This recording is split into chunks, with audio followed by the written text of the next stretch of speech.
and this is the next part of the advanced French variation.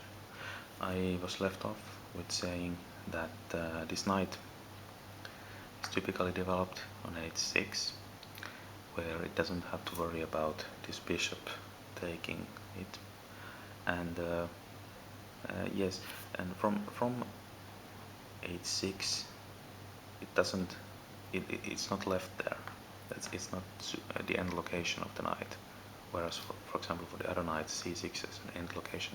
Typically it will stay on c6 for quite a long time, whereas this knight will typically go to either f5, maybe g4 in some rare cases, or even this option of that you have played f6 or will play it, and then you can play the knight to f7, adding one more attacker to e5. And always when I say attacker on e5, of course you might say, well, what's this might exchange, and then you're left with nothing, but okay, but you will have the support then for this lever of e5, and that is something to consider. It's very nice for black to have this very strong center, 4 pawns, and they are mobile, they are going forward. Okay, so this knight has that option. Another option, which is actually, I think is Yevgeny Pareyev, is likes this variation. I don't. That he plays f6 at some point, and after the exchange he will take back with the knight. So that is a very natural square for the knight, certainly f6, but in these positions you are left with this pawn. It's a backward pawn. You will have to find some way to cope with this problem, to have some benefit elsewhere, or to get rid of this somehow. Might be a difficult situation. White might bring his rooks to e file and attack on this pawn, and you might find it difficult to defend. But that is a possibility for the knight development, and you might look into those lines if you find them suiting you. They don't suit me. I don't enjoy them, like I said. Now this knight has a third option, as you might guess. Option 1, option 2, so option 3.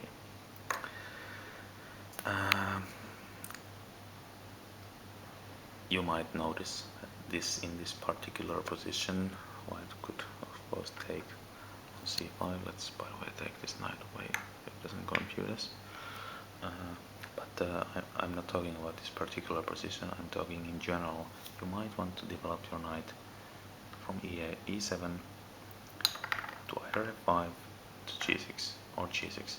So this move has the benefit that you are not showing white where you're going with this knight. Disadvantage is of course that you have to consider this problem in some way, because your bishop is not now supporting it. Okay, and the benefit of having these g6 and f5 possibilities is that your knight might either attack e5 or it might attack d4. So that is something to consider. As a general comment, if I didn't make it clear, and I believe I didn't, the queen side is developed typically first in the advanced French, the black side, and the queen side is developed based on A, your style, and B, on how the game progresses. Okay, then this h8 rook, I'm gonna leave this an open question. Why?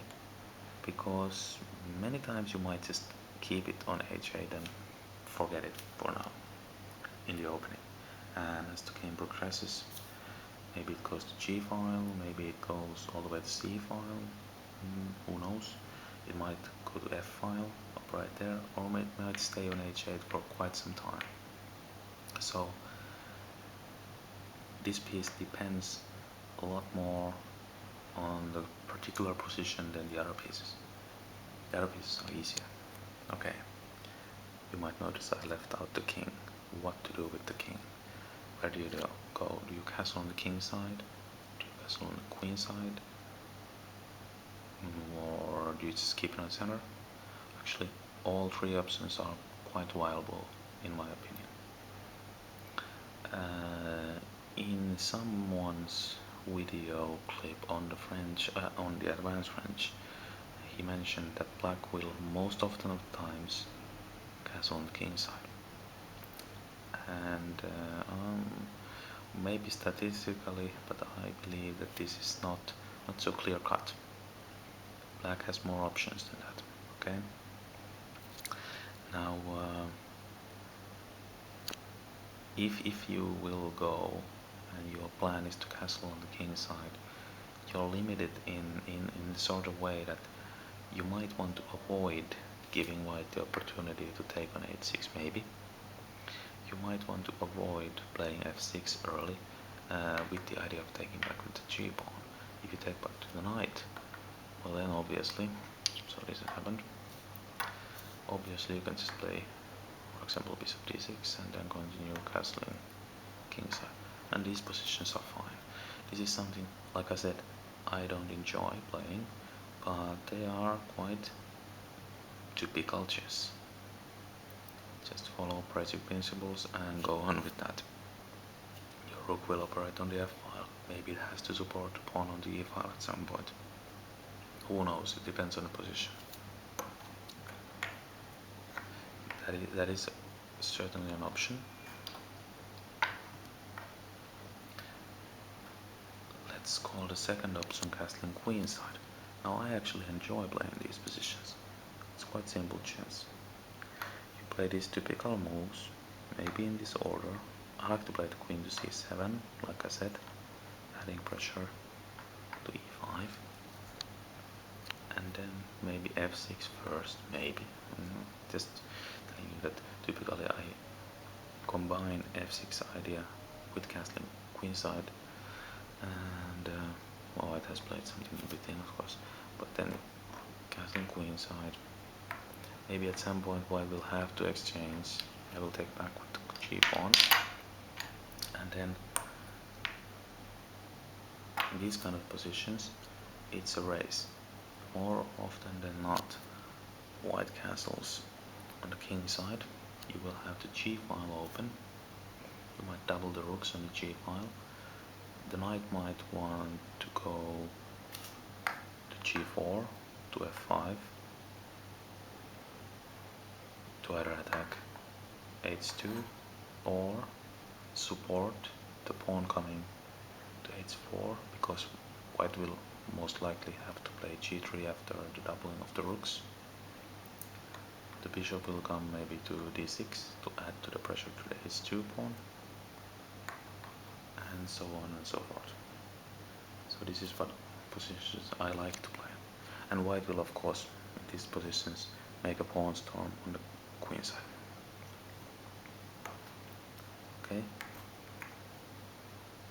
Third option for the king is to remain in the center. And in these positions, it is important to understand that if your king is going to stay in the center, you will want to keep the center as close as possible. So maybe you are limited in not playing f6 too early. But having said that, many times, for example, if you had played bishop b7, white would bring queen g4 to attack here.